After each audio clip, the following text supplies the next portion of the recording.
എനിക്ക് അറിയാൻ വേണ്ടിയിട്ട് ഒരു കാര്യം ചോദിച്ചോട്ടെ അനിൽ നമ്പ്യാർ? ഓക്കെ, ഇസ്ലാമിൽ ഭയങ്കരമായ സ്ഥാനം ഇസ്ലാമിന് ഈ സ്ത്രീകൾക്ക് കൊടുക്കുന്നുണ്ട് എന്നാ പറയുന്നത്. ഞാൻ ഒരു സംശയം ചോദിക്കുകയാണ്. ഇസ്ലാമിൽ നിസ്കാരം മുറിയുന്ന 3 കാര്യങ്ങൾ പറയുന്നുണ്ട്. ഓക്കെ, അതായത് ഒരു വ്യക്തി നിന്ന് നിസ്കരിക്കുന്ന സമയത്ത് അയാളുടെ മുന്നിലൂടെ 3 സാധനങ്ങൾ കടന്നു പോകുമ്പോൾ നിസ്കാരം മുറിയും. അതിൽ ഒന്നാമത്തേത് കഴുതയാണ്, രണ്ടാമത്തേത് പട്ടിയാണ്, മൂന്നാമത്തേത് എന്താണെന്നൊന്ന് പറഞ്ഞുതരൂ. അസ്സലാമു അലൈക്കും വറഹ്മത്തുള്ളാഹി. അള്ളാഹിൻ്റെ റസൂല് പറയാണ്, യഖ്തഉ സ്വലാത്ത വൽ മർഅതു വൽ കൽബു വൽ ഹിമാറു. ഈ ഹദീസ് വിശദീകരിച്ച പണ്ഡിതന്മാരൊക്കെ പറഞ്ഞ് വിശദീകരിച്ചിട്ടുള്ളത് അത് ആ നമസ്കരിക്കുന്ന വ്യക്തിയുടെ ശ്രദ്ധ, ഏകാന്തത അത് നഷ്ടപ്പെടുത്തുന്ന വിഷയമാണ് എന്നുള്ള നിലക്ക് പണ്ഡിതന്മാരൊക്കെ എന്ത് ചെയ്തിട്ടുണ്ട്, വിശദീകരിച്ചിട്ടുണ്ട്. ഇനിയിപ്പോൾ നോക്കുക, ഈ ആരിഫ് പൊട്ടന മുമ്പ് ഓനെ പൊട്ടനെ പറയാൻ പറ്റൂ? ഓനെ ഒരിക്കലും എന്ത് ചെയ്യാൻ പറ്റില്ല, ഡോക്ടർ എന്ന് പറയാൻ പറ്റില്ല. ഇനിയിപ്പോൾ ആരെങ്കിലും ഓനെ ഡോക്ടർ എന്ന് വിശേഷിപ്പിക്കുകയാണെങ്കിൽ ആ വിശേഷിപ്പിക്കുന്ന ആളുടെ തലയ്ക്കെന്തോ പ്രശ്നമുണ്ട് എന്ന് പറയേണ്ടി വരും. മനസ്സിലാവുന്നുണ്ടോ? ഇതിനു മുമ്പ് ഈ പൊട്ടനല്ല, ഇതിനേക്കാളും അത്ഭുത ബുദ്ധിജീവികളായ ഇസ്ലാമിക വിമർശകന്മാർ കടന്നുപോയിട്ടുണ്ട്. വിമർശനത്തിൻ്റെ കൂരമ്പുകൾ ഉന്നയിച്ച് തലങ്ങുന്നും വലങ്ങുന്നും പരിശോധിച്ചിട്ട് വിമർശനങ്ങൾ ഉന്നയിച്ചിട്ടുണ്ട്. അവരാരും എന്ത് ചെയ്തിട്ടില്ല, ഇങ്ങനെ ഈ ഒരു ഹദീസ് ഇത് സ്ത്രീ വിരുദ്ധതയ്ക്ക് ഇസ്ലാം തെളിവാണ് എന്ന് ഒരാളും ഉദ്ധരിച്ചിട്ടില്ല. ഉദ്ധരിച്ചതായിട്ട് ഞാൻ കണ്ടിട്ടില്ല. മനസ്സിലാവുന്നുണ്ടോ? കാരണം എന്താ, ഇത് മുസ്ലിം അല്ലാത്ത, ഇസ്ലാം പക്ഷപാതികളല്ലാത്ത മറ്റുള്ള ആളുകൾക്ക്, ബുദ്ധിയുള്ള ആളുകളുണ്ടാവുമല്ലോ, മതം പോട്ടെ, ഇസ്ലാം അല്ലാത്ത മറ്റു മതസ്ഥരുടെ ബുദ്ധി കൊണ്ട് ചിന്തിച്ചാൽ പോലും കിട്ടാത്ത അത്രയ്ക്ക് മണ്ടത്തരാണ്, ഊളത്തരാണ് ഈ ആരിഫ് ലുട്ടാപ്പിയെ പോലെ ഉദ്ധരിച്ചിട്ടുള്ളത്. മദ്രസയിൽ തീരെ പഠിച്ചിട്ടില്ല. അൽഫ് ബാ അദബുൻ ആദരവ് എന്തെന്നറിയില്ല. പക്ഷെ ചേലും കോലും സ്വഭാവവും ഇതൊക്കെ കണ്ടിട്ട് സ്കൂളും കണ്ടിട്ടില്ല, പോയിട്ടില്ല എന്നാണ് നമുക്ക് മനസ്സിലാവുന്നത്. അള്ളാഹു അലം. അതല്ല എന്നാണെങ്കിൽ ഇസ്ലാമിനെ ഈ നായി നക്കിയ തലച്ചോറും കൊണ്ട് ഇസ്ലാമിനെ പറഞ്ഞ് അവസാനം ഉള്ള ബുദ്ധിയും നഷ്ടപ്പെട്ടു എന്നും സംശയം തോന്നുന്നുണ്ട്.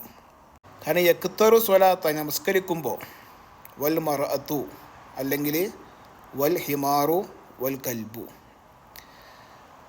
കഴുത, നായ, സ്ത്രീ, ഒരാൾ നമ്മളിപ്പോൾ അങ്ങനെ പിന്നെ നമസ്കരിക്കുകയാണ്, വീട്ടിലായിക്കോട്ടെ അല്ലെങ്കിൽ യാത്രയിലായിക്കോട്ടെ. ഇവിടെ സൗദി അറേബ്യയൊക്കെ സംബന്ധിച്ച് പറയുകയാണെങ്കിൽ വഴിയരികിൽ, റോട്ടിൻ്റെ വക്കിൽ എവിടെയാണോ നമസ്കാരത്തിൻ്റെ സമയം സ്ഥിരപ്പെടുന്നത് അവിടെ വെച്ച് നിസ്കരിക്കലാണ്. അതിനിപ്പോൾ ഒരു കാടായാലും റോഡായാലും എല്ലാം മറ്റേ ശരി തന്നെയാണ്. അവിടെ മുസല്ലി വെച്ച് നിസ്കരിക്കലാണ്. അപ്പോൾ ഏത് സാഹചര്യത്തിലാണെങ്കിലും നമസ്കരിക്കുന്ന സമയത്ത് ഇപ്പോൾ ഒരു സ്ത്രീ നമ്മുടെ മുമ്പിലൂടെ കടന്നു പോവുകയാണ്, അവൻ്റെ ആ ഒരു ശ്രദ്ധ, ഏകാന്തത നഷ്ടപ്പെടാൻ സാധ്യത ഉണ്ട് എന്നല്ല, നഷ്ടപ്പെടുക തന്നെ ചെയ്യും. നമസ്കാരം ബാത്തിലാവും. ഇനിയിപ്പോൾ ഒരു പട്ടി, ഇപ്പോൾ നമ്മൾ വീട്ടിലല്ല വേറെ എവിടെയെങ്കിലുമൊക്കെ നമസ്കരിക്കുമ്പോൾ ഇപ്പോൾ റോട്ടിൻ്റെ അരികിലോ ഒരു പട്ടി ഇങ്ങനെ നമ്മുടെ അടുത്ത് വന്ന് നിൽക്കുകയാണ്, നമ്മുടെ ശ്രദ്ധ എന്താവും, അത് നഷ്ടപ്പെടുക തന്നെ ചെയ്യും. കാരണം അത് ഭയപ്പെടുത്തുന്ന ഒരു സംഗതിയാണ് പട്ടി എന്നുള്ളത്. സ്ത്രീ എന്നുള്ളത് ആ വ്യക്തിയെ പ്രകോപനമുണ്ടാക്കും, ആ ഒരു അർത്ഥത്തിലാണ്. പട്ടി എന്നുള്ളത് ഭയപ്പെടുത്തും. ചിലപ്പോൾ ഒരു ഭയം വരും, നിസ്കരിക്കുമ്പോൾ ഇങ്ങനെ നിൽക്കുമ്പോൾ ഇങ്ങനെ ശ്രദ്ധ അറിയാതെ പോവും, ഒരു ഭയം നമ്മളിലേക്ക് വരും.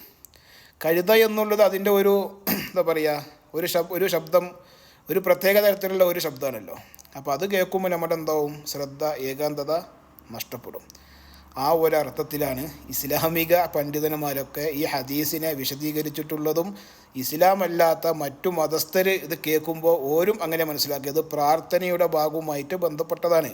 ഈ പട്ടണയ്ക്ക് എന്ത് പ്രാർത്ഥന, ചാപ്പനും കോപ്പനും എന്ത് മഹേശ്വരാന്ന് പറഞ്ഞ് നടക്കുന്ന ഓനക്കത് തിരിയിടുന്നുണ്ടോ? ഇനിയിപ്പോൾ ഓനക്ക് തിരിഞ്ഞാൽ ഇതിനൊക്കെ പ്രശസ്തി ഉള്ളുന്നുണ്ടോ? പോട്ടെ. അതുകൊണ്ട് ഇവനെന്ത് ചെയ്യരുത്, ബുദ്ധിയുള്ള ഒരാളും ഡോക്ടർ എന്ന് വിശേഷിപ്പിക്കരുത്. അങ്ങനെ വിശേഷിപ്പിക്കുമ്പോൾ ഞാൻ പറയുകയാണെങ്കിൽ നിങ്ങൾ ചിന്തിക്കേണ്ടത് എന്താ അറിയോ, എൻ്റെ തലക്കെന്തോ പ്രശ്നം എന്നുള്ളതാണ്. അതുകൊണ്ട് ഓനെ ഡോക്ടർ എന്ന് പറയൂല, ലുട്ടാപ്പി, മായാവി, വിവരമില്ലാത്തവൻ, പൊട്ടൻ, വട്ടൻ എന്നുള്ള നിലക്കൊക്കെ എന്ത് ചെയ്യുക, പരിചയപ്പെടുത്താം. കാരണം ബുദ്ധിയുള്ള ഒരാൾക്ക് യോജിക്കുന്ന രീതിയിലല്ല ഓൻ്റെ വർത്തമാനം. ഇമാതിരി തലയ്ക്ക് വട്ടുപിടിച്ച് നടക്കുന്ന ആളുകളൊന്നും ഇസ്ലാമിൽ ആവശ്യമില്ല. അതുകൊണ്ട് ഇസ്ലാമിൽ വരുമൊന്നും വേണ്ട. ഒരു സാമാന്യ ബുദ്ധി, ഈ ചോറ് തിന്നുന്ന ബുദ്ധി കൊണ്ട് സംസാരിക്കുക, പെരുമാറുക, സംസ്കാരം നഷ്ടപ്പെടുത്താതിരിക്കുക, അതൊക്കെ ഒരു കാത്തു സൂക്ഷിക്കാൻ കഴിയണമെങ്കിൽ എന്ത് ചെയ്യണം? തലച്ചോറ് വർക്ക് ചെയ്യുന്ന വേണം. ബുദ്ധിപരമായിട്ട് ചിന്തിച്ച് പ്രവർത്തിക്കുക തന്നെ വേണം. ഇത് ബുദ്ധി നഷ്ടപ്പെട്ട, വിവേകം നഷ്ടപ്പെട്ട, കുടുംബം നഷ്ടപ്പെട്ട, ജീവിതം ഒന്നുമില്ലാത്ത ഇവനക്ക് എന്ത് നോക്കാനാണ്? അതുകൊണ്ട് ഓൻ്റെ വാദങ്ങൾക്കൊന്നും ഒരു പ്രശസ്തിയില്ല. ഇത് താങ്ങി പിടിച്ച് നടക്കുന്ന കുറേ വട്ടന്മാരുണ്ട്, കുറേ ചാനലുകാരും. ബുദ്ധി നഷ്ടപ്പെട്ടു പോയ ചില ആളുകളുണ്ട്. ഓൻ്റെ മൂടും താങ്ങിയിട്ട് ഓനെന്തോ വലിയൊരു കൊമ്പത്ത് കൊണ്ട് വെച്ചിട്ട് ഇസ്ലാമിനെ അങ്ങനെ അങ്ങോട്ട് തലയായിട്ട് മരിക്കാമെന്ന് പറഞ്ഞ് നടക്കുന്ന ചില ടീമുകളുണ്ട്, ചില ചാനലുകാരുണ്ട്. അത്തരം ആളുകൾ മനസ്സിലാക്കേണ്ടത് നിങ്ങളുടെ ആദരവ്, ബഹുമാനം നിങ്ങളെ നഷ്ടപ്പെടുത്തുന്നു എന്നുള്ളതാണ്. മനസ്സിലാവുന്നുണ്ടോ?